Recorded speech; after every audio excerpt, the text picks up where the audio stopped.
नमस्कार, मैं हूं निरंजन कुमार और मेरे इस यूट्यूब मंच पर आप सभी का स्वागत है। आज मेरे साथ एक खास मेहमान है बलवीर सिंह धर्मवान, जो जियोलॉजिस्ट हैं और आज इन्हीं से हम बात करेंगे और ये जानने की कोशिश करेंगे कि उत्तराखंड के जोशीमठ में जो अभी हाल में त्रासदी हुई है, जो वहां पर भूधसाव की घटना हुई है, उसी के बारे में आज हम बलवीर जी से बात करेंगे और तमाम चीजें जानने की कोशिश करेंगे कि आखिर जोशीमठ में भूधसाव क्यों हो रहा है। सबसे पहले तो सर आपका बहुत बहुत स्वागत है। धन्यवाद। सर, जोशीमठ में भूधसाव की घटना जो हुई है वो क्यों हुई है, इसके पीछे का कारण क्या है? कारण आज से नहीं है, कारण 1970 के आसपास से है। और उसके बाद वो कारण, उसका मुख्य कारण है कि नीचे जो नदी है दो साइड से, एक साइड से अलकनंदा है, दूसरी तरफ से धौलीगंगा है। तो इन्होंने शुरुआत में जो है उसकी कटाव की वजह से जो है ना उसमें हल्का दरकना चालू हुआ था सन 70 के आसपास से।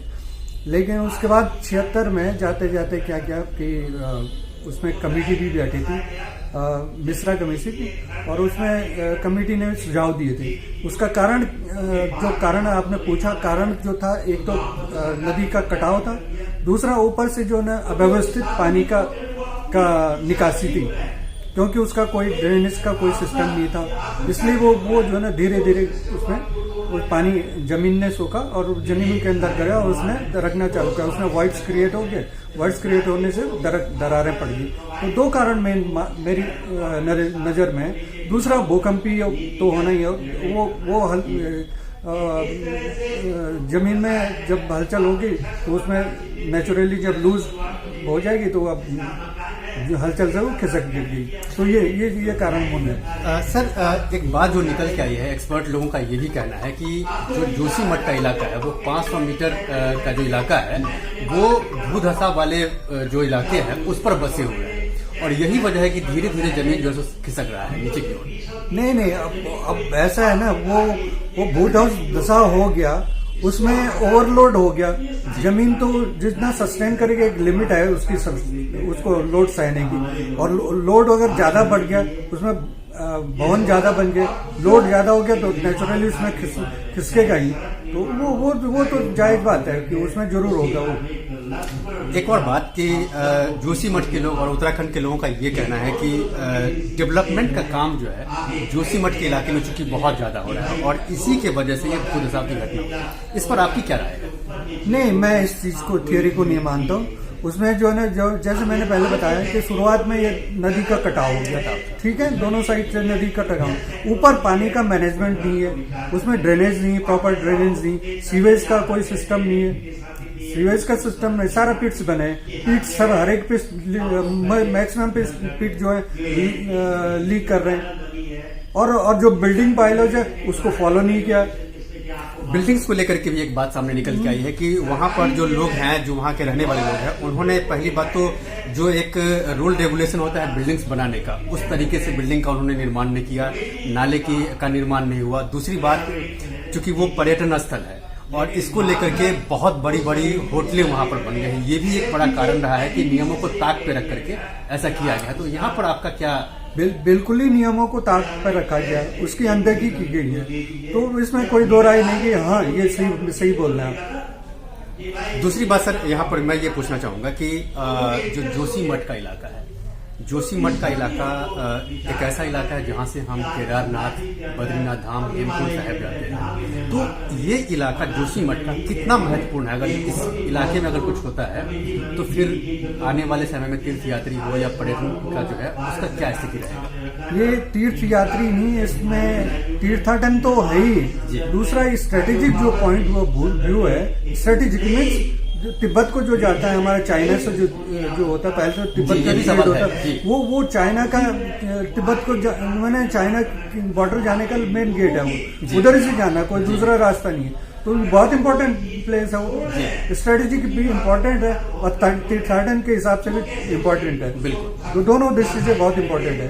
तो देखिए, सामरिक लिहाज से आपने बात की, तो सामरिक लिहाज से चूंकि चमोली जो जिला है, वो चमोली जिला लगभग 350 किलोमीटर का इलाका है जो मतलब चीन के बॉर्डर से मिला हुआ है, और स्ट्रेटेजिकली आपने बताया कि वो बहुत ही महत्वपूर्ण है, और इस वजह से कई हेलीपैड बने हैं वहां पर, सेना के जाने के लिए चौड़ी चौड़ी सड़कें बन रही है। तो इसको भी एक वजह माना गया है कि वहां के लोग खास करके कह रहे हैं कि इनके वजह से भी ये जो डेवलपमेंट हुआ है इसके कारण भी जो ये धसाव का कारण बना है। नहीं, डेवलपमेंट किसने की, क्यों, किसने कराई, किसने की और किसने कराई? सरकार ने कराई, ठीक है ना। और जब 1976 में जब ये डिटेक्ट हो गया, ये मालूम हो गया कि ये प्रॉब्लम हो रही है, उसके बाद उसको क्यों नहीं ठीक किया गया? उसको ठीक किया जाना चाहिए था ना। उस प्रॉब्लम जब डिटेक्ट हो गई तो उसको ठीक नहीं हुआ, तो उसमें जनता भी दोषी है और प्रशासन भी दोषी है, दोनों दोषी है। सर, एक जियोलॉजिस्ट आप हैं, तो इसके नाते आप क्या सलाह देंगे वहां की सरकार को या केंद्र सरकार को कि कैसे इस स्थिति से निपटा जाए?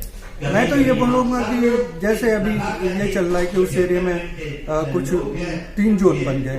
एक तो ऐसा जोन है कि जिसमें लोग तुरंत निकले, दूसरा है कि थोड़ा कम उसका, और एक है कि वो भाई काफी टाइम बाद हो सकता है उसमें। तो उस एरिया से जहां सरकार बोल रही है तुरंत निकले, उन लोगों को इवैक्यूएट करना चाहिए, खाली कर देना चाहिए तुरंत उस टाइम को।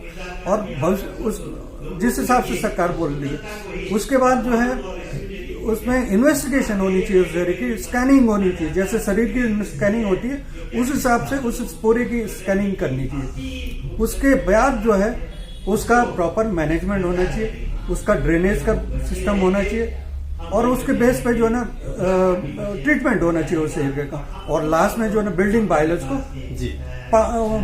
बायलॉज को सख्ती से फॉलो करना पड़ेगा, और वो हर एक सिटीजन की रिस्पॉन्सिबिलिटी होनी चाहिए। ये नहीं कि मेरे घर का मैंने उसने बना दिया, उसने नहीं बनाया, वो फॉलो नहीं कर रहा। वो हर एक सिटीजन की रिस्पॉन्सिबिलिटी होनी, जो गलत कर रहा है उसको टोको कि तू गलत कर रहा है, और उसमें कुछ नहीं होना चाहिए, तब जाके लोग बच सकते हैं आगे। और ये अगर हो जाता है, इसको अगर ट्रीटमेंट हो जाता है, उसका एरिया का ट्रीटमेंट होता है, रिवाइवल हो जाता है, लोग फिर वापस बच सकते हैं, तो उसके बाद जनता की रिस्पॉन्सिबिलिटी बनती है, उनको उसको फॉलो करना चाहिए। और ऐसा नहीं कि नहीं हो सकता, ये हो सकता है, ये पॉसिबल है, लेकिन ये चीजें जो है ना टाइम लगेगा, लेकिन होगा। और वो सबसे इम्पोर्टेंट है कि इन्वेस्टिगेशन कौन कर रहा है, क्या कर रहा है, कौन देख रहा है उसको, वो ज्यादा इम्पोर्टेंट है। लेकिन अभी तो प्रधानमंत्री नरेंद्र मोदी की भी डायरेक्ट जो उस पर नजर बनी हुई है, उत्तराखंड के सीएम भी लगातार उसको फॉलो कर रहे हैं कि इस समस्या से कैसे निपटा जाए। तो उत्तराखंड के लोग और आप एज ए जियोलॉजिस्ट, आप इस चीज को कैसे देख रहे हैं कि सरकार जो कर रही है अभी वो ठीक कर रही है या फिर और बेहतर करना चाहिए? खैर, सरकार जो करती है वो नीति निर्धारण सरकार ऑर्डर दे देती है, ठीक है। सरकार तो अपने आप में प्रोएक्टिव होती है, प्रोएक्टिव बोलते हैं कि वो उसको काम करके आगे। लेकिन उसके बाद क्या होता है कि जो हमारी व्यवस्थाएं हैं उसमें क्या है कि ब्यूरोक्रेसी में अलग अलग लोग बंधे पड़े हैं कि इस काम को उसको देना, उसको देना, उसको देना। अभी जैसे आप डीपीआर की बात करें, अभी डीपीआर बनना है, डीपीआर को बनने के लिए सबसे पहले डेटा कलेक्शन होता है। डेटा कलेक्शन जो फील्ड में इन्वेस्टिगेशन होगा, वो एजेंसी जिस एजेंसी को ने काम करना है, अगर डायरेक्ट जो नोडल एजेंसी है डायरेक्ट उसके अंडर में काम हो तो वो अच्छा काम होगा। जो जिसने डीपीआर बनाना है उसके थ्रू होगा तो नहीं होगा, क्योंकि वो भी अपना इंटरेस्ट देखेगा, अपना भी उसमें इंटरेस्ट लेने की कोशिश करेगा। क्योंकि मतलब जो नोडल एजेंसी ने दिया दूसरी एजेंसी को, उसने दिया इन्वेस्टिगेशन वाले के एजेंसी को, तो मतलब दो आगे उसी में, तो वो नहीं काम होगा। सरकार को ऐसा करना चाहिए कि जो नोडल एजेंसी है, नोडल एजेंसी खुद करवाए, जो मेन एजेंसी है वो खुद कराए, भले ही डीपीआर वालों को अपने साथ में रखे, और वो उस काम को देखे, जिस हिसाब से उनको रिपोर्ट चाहिए वो उनसे कराए। जो थर्ड पार्टी जिसने इन्वेस्टिगेशन करनी है, तो इन्वेस्टिगेशन करने वाली पार्टी और डीपीआर बनाने वाली पार्टी मिलके काम करे, किसके अंडर में? नोडल एजेंसी के अंडर में, तब जाके सही रिपोर्टें मिलेंगी, सही स्कैनिंग होगी। अदरवाइज वही फजिंग होती रहेगी और ये ऐसे ही काम होते रहेंगे। सर, एक सवाल यहाँ पर यह भी है कि जो टनल बन रहे हैं उस इलाके में, और हाइड्रो पावर प्रोजेक्ट भी बन रहे हैं, चौड़ी सड़कें भी बन रही है, क्या ये भी वजह है इस त्रासदी का? नहीं, इसको इस थियरी को नहीं मानता हूँ। अगर ये डेवलपमेंट तो जरूरत है, डेवलपमेंट के बगैर होता नहीं। हाँ, उसमें अगर कहीं पर कमी है अगर कुछ उस मानकों के अनुसार काम नहीं होता, डेफिनेटली उनको दोषी ठहराया जाना चाहिए। अदरवाइज उनका वो नहीं बोल सकते हैं कि वो भी इन्वेस्टिगेशन होना चाहिए, वही इन्होंने ये मानकों के अनुसार काम कर रहे हैं कि नहीं कर रहे हैं, निर्धारित मानकों के अनुसार, तभी जाके दोषी ठहराते हैं। ऐसे हवा में बात नहीं करनी चाहिए, मैं तो ये बोलता हूँ, मेरा अपनी सोच ही है। जी, एक आखिरी सवाल सर, जो जोशीमठ में जो भूधर साहब की घटना हुई है, इसको लेकर के मैंने देखा कई सारी रिपोर्ट आई है और ये भी रिपोर्ट में बताया गया कि मतलब वहां से बहुत दूर कर्णप्रयाग तक में इस तरह की घटना हुई है, तो क्या इसका प्रभाव कर्णप्रयाग तक है? नहीं, हो ही नहीं सकता है, ऐसा कैसे हो सकता है? ये इम्पॉसिबल, ये नहीं हो सकता है। ये जो है सिर्फ और सिर्फ लोकलाइज होता है और उस एरिया में ही होगा। ये नहीं कि 20 किलोमीटर 50 किलोमीटर दूर होगा, उसके दूसरी वजह हो सकती है, वहां के कारण दूसरे हो सकते हैं, वो देखने पर पड़ेंगे। लेकिन ये नहीं हो सकता कि 20 किलोमीटर 30 किलोमीटर का, ये झूठी बात है, झूठी बात। सर आपका बहुत बहुत धन्यवाद। तो देखिए, मेरे साथ ये जियोलॉजिकल एक्सपर्ट मेरे साथ थे और इन्होंने ये बताया कि कैसे उत्तराखंड में जो भू त्रासदी हुई है, अभी जो भूधर साहब हो रहा है, दरारें फट रही है, उसका समाधान कैसे होगा, कैसे सरकार को मिल करके, कैसे किस एजेंसी के साथ मिल करके काम करना चाहिए, ये सारी बात इन्होंने कही है। तो उम्मीद करते हैं कि जो एक्सपर्ट हैं इनकी बातों को, चाहे वो केंद्र की सरकार हो या फिर राज्य की सरकार हो, दोनों मिल करके और उस दिशा में काम करेगी तो जाकर के समस्या का समाधान होगा। तब तक आप मेरे साथ बने रहें और अब तक अगर आपने मेरे इस यूट्यूब मंच को सब्सक्राइब नहीं किया है तो प्लीज सबसे पहले आप मेरे इस यूट्यूब मंच को सब्सक्राइब कीजिए, लाइक शेयर और कमेंट जरूर कीजिए। इसमें कमेंट बॉक्स है जहां जाकर के आप इस मुद्दे से रिलेटेड अपने सवाल कर सकते हैं, जिसका जवाब मैं आपको दूंगा। धन्यवाद।